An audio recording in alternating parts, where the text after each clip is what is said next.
มาฮอดเพื่อนแล้วพี่น้องเขามาเบิ่งสร้างเนาะเขามาเบิ่งสร้างเฮ็ดเฮือนหักบ่ได้เฮ็ดเฮือนพี่น้องหับงานเพิ่มอีกแล้วพุ่นเฮ็ดหัวบาดนี้โอ้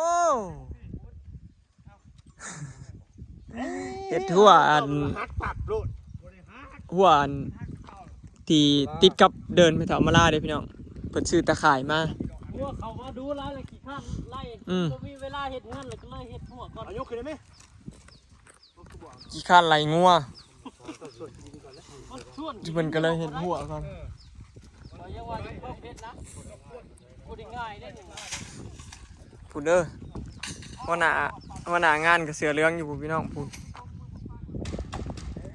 แล้วล่ะบ่คอกหมูนะหมูออกนมน่ะได้พ่อเฒ่า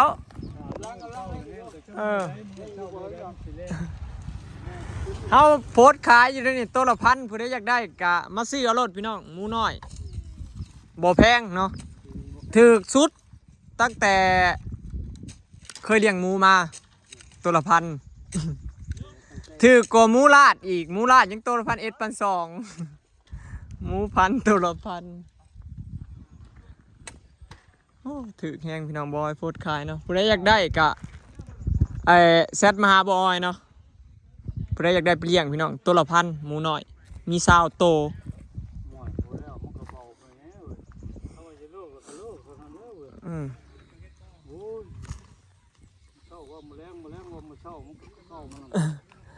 เศร้ามูแรงมันเศร้าเปลี่ยนกันพากันมาหับงานจ็อบอีกเพื่อนวะอันนี้มันแล้วซะเพื่อนวะขี้คันไหลงัวใส่ตะข่ายเนาะฮักกะมาแต่ส่งอันไอจิเนาะกับพทวันกับไทยแล้ว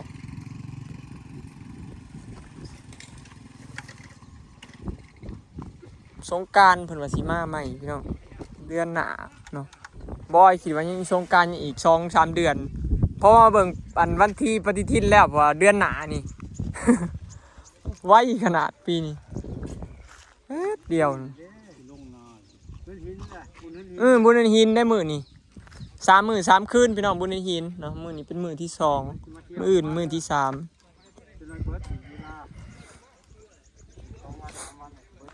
ย่ำมื้อนี้ขึ้นที่2แม่นมื้ออื่นวันที่3นี่คือเป็นคืนสุดท้ายมื้อนี้มาล่ำเรื่องได้บ่เท่าเลินเฮาบ่ไหวแล้วเฮาบ่ได้รับได้นอนแล้วเมื่อยนะแล่นเวียกคุมื้อฮักกะลงมาฮอดพี่น้องไปสวรรค์นะฮักกะฮอดเมื่อกี้นี่จนจากเงาจักแมตรพอเท่านี่ความยาวมันนะฮะ17 เมตรบ่หมวดหนึ่งอันนี้เมตร50พี่น้องความสูง17 เมตรมาเบิ่งบ้านสวนของเฮาพี่น้องว่าไปฮอดไซแล้วเนาะมื้อนี้สร้างเฮ็ดงานวันที่2เนาะมื้อนี้เป็นมื้อที่2ไปต่อสิแล้วก่อนสงกรานต์อยู่บ่จักแล้วอยู่จักแล้ว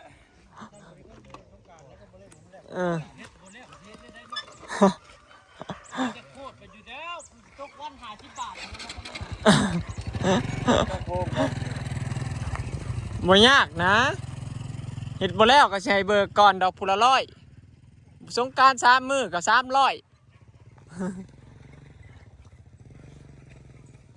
นี่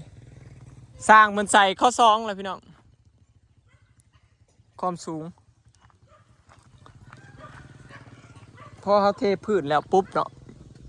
ยังยืดบ่ถึงพี่น้องเทพื้นแล้วปุ๊บก็ยังยืดบ่ถึงอยู่ยังสูงเนาะพอดีพอเทพื้นใส่กระโหลกเรียบร้อยนะความสูงพอดีเนาะบอยบ่อยากให้สูงสำเพื่อนเก่ามัน3 เมตรกว่าเนาะ3 เมตรปลายอันนี้แค่2 เมตร 50พี่น้องลื่นเก่าประมาณเกือบประมาณเมตรนี่แหละหลุดลงเก่าจังเป็นอะไรพี่น้องพ่อขึ้นโค้งไว้เนาะขึ้นใส่ข้อ2ไว้เป็นอะไรคือบ่ความสูงเนาะหลังบ่ใหญ่พี่น้องหลังน้อยๆเนาะพอดีอยู่สำหรับเฮาแบบ อบครัวน้อยเนาะครอบครัวน้อยห้อง2ห้องอันนี้ก็สิเป็นเกยอันนี้ก็สิเป็นเกยพี่น้องเกยสิมาฮอดทางหน้าพี่ข้างเบื้องนั้นก็สิเป็นห้องเนาะเอาแบบให้บ่ทะเลินเบิ่งแล้วนี่ส่วนบันไดก็สิกายชะนี้เลยพี่น้องกายนี่ลงมากายลงมาจึดแล้วก็ย่างมาทางนี้บัดนี้ฮักมานี่บัดนี้สินะเนาะบันไดฮักใครดอกสร้างก็คือสิเฮ็ดง่ายอยู่มันบ่สูงปานใดเฮือนสั่นกว่าเก่าเตี้ยกว่าเก่าเฮือนอยู่ในบ้านนะเขาเจ้าขึ้นมากพี่น้องผู้ บ่ให้เว้าความสูงเฮือนตัวเก่าที่มากมาเนาะอันนี้รู้ต่ำลงก่อนเลยมาเบิ่งเสาพี่น้องไม่สร้างเสาะกบไว้เรียบร้อยเด้เขาเจ้าเสาะไว้เรียบร้อยแล้วตั้งแต่วันนี้มีแต่เขาเจ้าสีคอยหิวโค้งเรื่อยๆนะมาเบิ่งเสาอันนี้คือเสาพอเริ่มระบากเรียบร้อยบากใหม่เบิดพี่น้องพอเริ่มระบากใหม่เนาะบากใหม่ตัดสั่นกว่าเก่าคือเสานี่กับบากใหม่ตัดสั่นกว่าเก่าจากบากเก่ามันจะอยู่ประมาณพี่น้องตัดลงมาให้อยู่ประมาณนี้เนาะเพราะว่าเฮือนเขามันโหลดต่ำลงน้อยหนึ่งเลยเสาพวกอันข้านเฮือนก็ต้องโหลดลงน้ำเนาะเฮือนก็สิต่ำลงไปอีกแบบโบลังโบใหญ่คือบอยเปล่านะพี่น้องบริลังใหญ่ซ้ำที่เก่าดอกหน่อยลงเนาะย่อขนาดหน่อยลงน้อยนึงประมาณ40เซนนี่แหละประมาณ40-50เซนนี่แหละต่อเส้น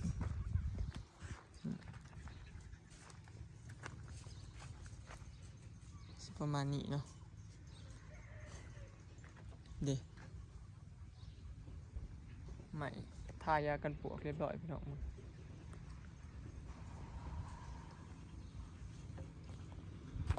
เสายังงามเบิดพี่น้อง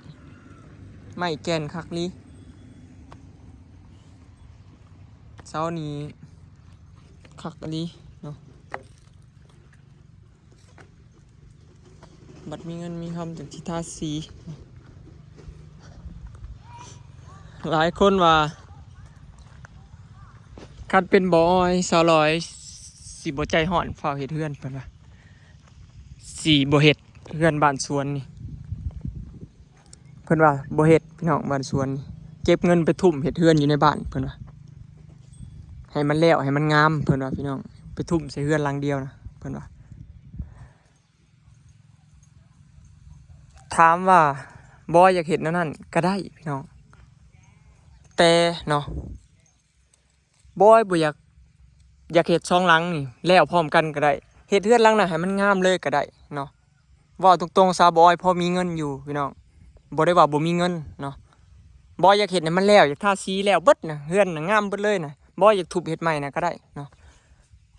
ต่างตรงที่เนาะที่บอยมาเฮ็ดอยู่นี่ก็บอยก็พอมีเงินเก็บอยู่พี่น้องว่าไงเว้าตรงๆซะเนาะเดี๋ยวสิว่าบอยบ่หลายคนว่าคือสิเฮ็ดโพดแท้เนาะหลายคนก็เว้าใส่บอยไปแบบดูถูกเฮานะคล้ายๆแบบเชิงดูถูกแบบเงินคำบ่มีก็ยังอยากเฮ็ดเฮือนหลายหลังจังซี่นะเว้าดูถูกบอยก็เลยแบบบ่ค่อยได้เว้าแบบแนวนี้นะพี่น้องบอยก็แบบอยู่มอมๆแม่มๆนะก็สิเห็นบอยบ่มีเงินปานนั้นบ่คันบอยบ่มีเงินบอยบ่เฮ็ดดอกพี่น้องว่าง่ายจะเฮือน2หลังนี่ไผสิมีบ้าแม่นบ่เงินบ่มีไผสิอยากเฮ็ดเฮือนแม่นล่ะว่าพี่น้องเนาะนั่นแหละเขาจังเว้าว่ายามอันยังเกาะคำที่เพิ่นเว้านะพี่น้องเป็นที่คำเพิ่นเว้าอีหยังเกาะยามจนก็ยามยี่ปะยามมีก็อิจฉาเนาะพี่น้องแม่นความเพิ่นเว้าอีหลีเด้แม่นความผู้เฒ่าผู้แก่เพิ่นเว้าเนาะยามเฮาจนก็แบบยามยี่เฮาดูถูกเฮาเนาะยามเฮามีก็อิจฉาเนาะ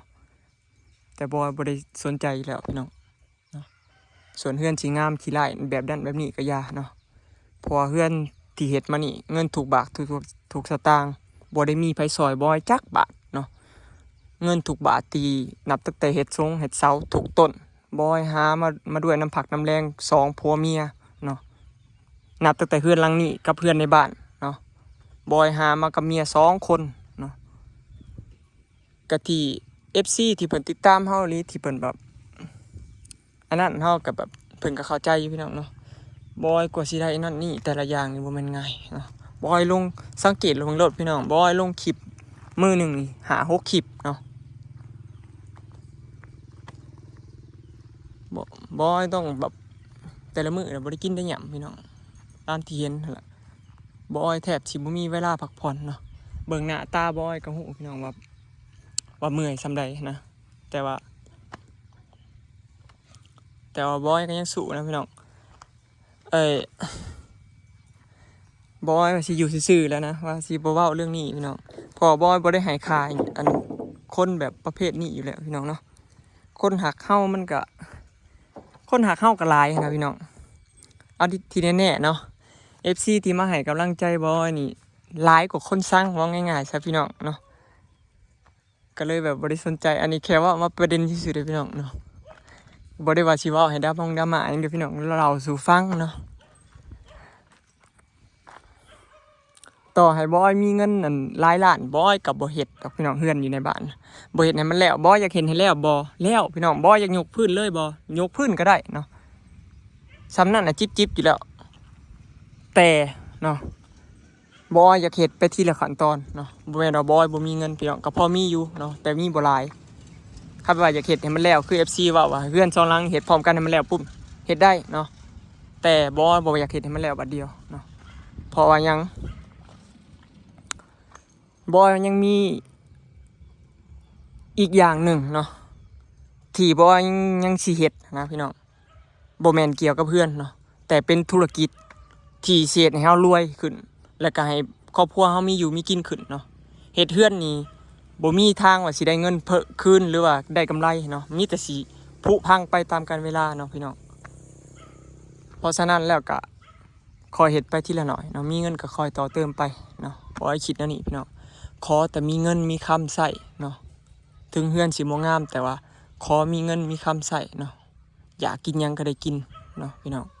แม่นบ่ที่บอยเว้าสู่ฟังเนาะ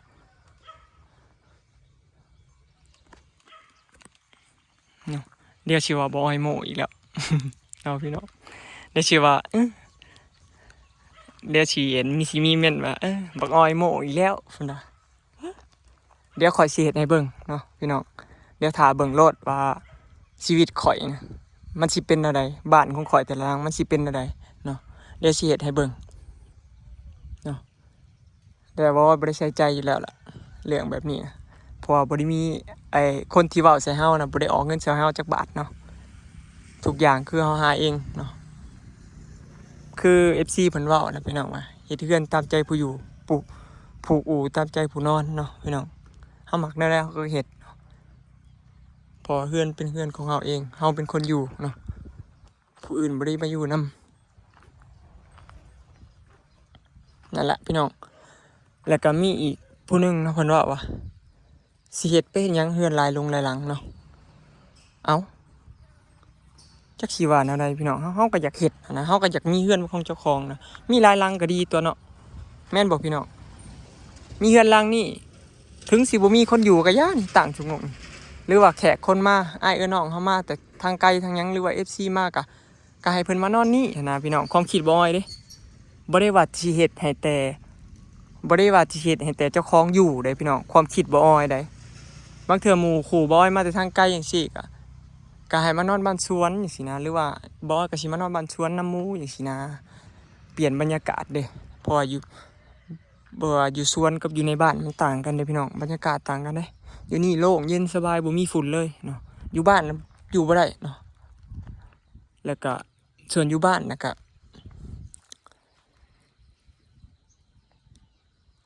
ส่วนอยู่บ้านเนาะสมมุติว่าอีเมลแล้วมาอยู่นี่นำกับปะเนาะบ้านนะบ่มีคนอยู่กับยามันจังซี่นะพี่น้องเฮาก็เที่ยวออกเที่ยวเขาเนาะมีบ้านหลายหลังดีกว่าบ่มีบ้านอยู่เนาะพี่น้องมันดีสิตายเนาะมี2หลังก็ดีตัวเนาะบ่มีไผอยู่กับยามันตัวเฮาบ่ได้ยากเนาะ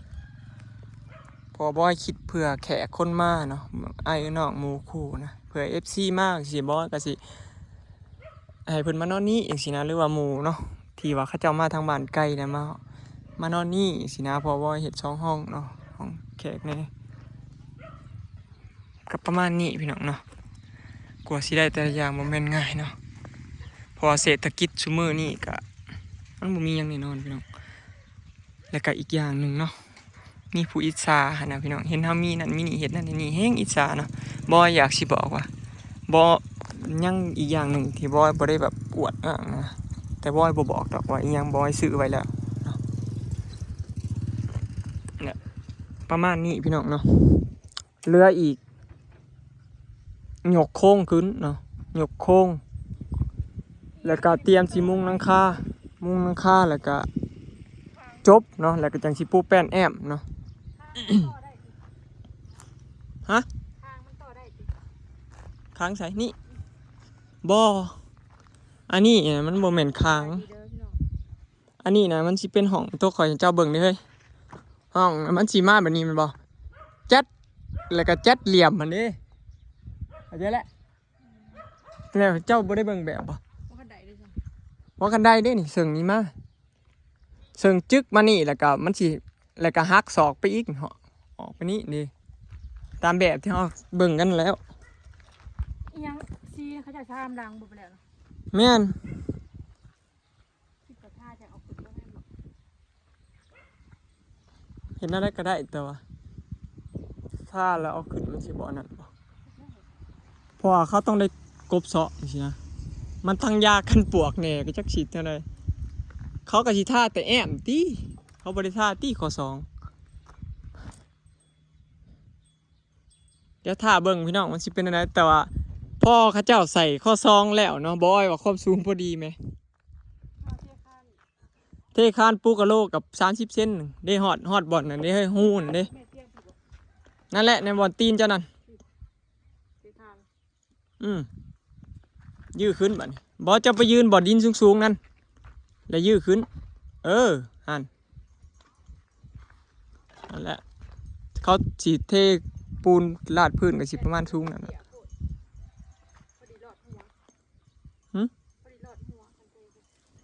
พอดี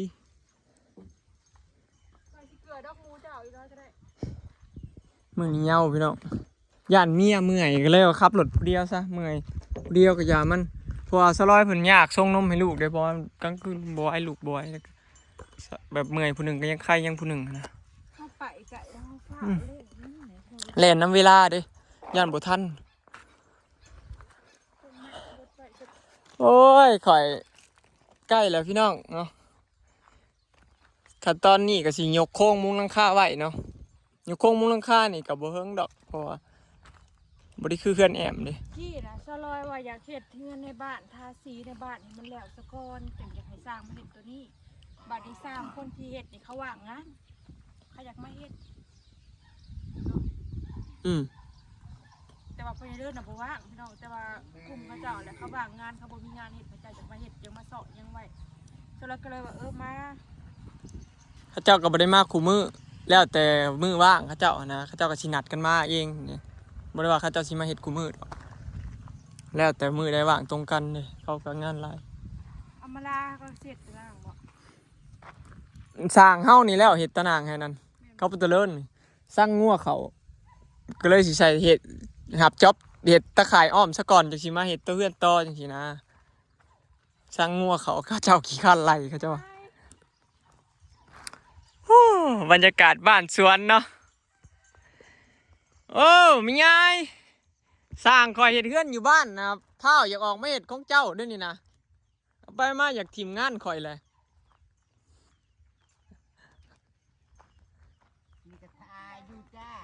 ถ่าอยู่